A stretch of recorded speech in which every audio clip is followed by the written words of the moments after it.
আজিকালি বহু ল'ৰা ছোৱালীয়ে কম বয়সতেই প্ৰেম নামৰ এটা অনুভৱৰ মাজত ইমান ডুব যায় যে নিজৰ বাস্তৱ জীৱনটো পাহৰি পেলায়।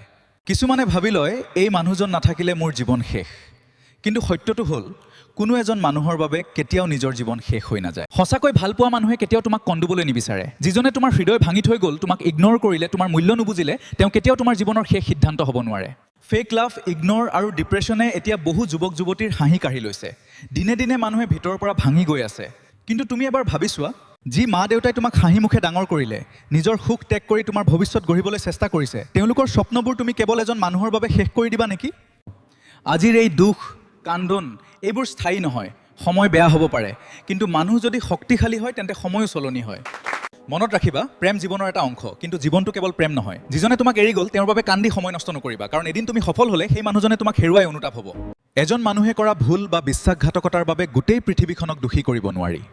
প্ৰতিজন ব্যক্তিৰ মন, চিন্তা আৰু মূল্যবোধ সুকীয়া। নিস্বাৰ্থ প্ৰেম আজিও জীয়াই আছে। এই পৃথিৱীত এনেকুৱা মানুহ আছে যিয়ে বিনিময়ত একো নিবিচাৰাকৈ কেৱল হৃদয়ৰ পৰা ভাল পাব জানে।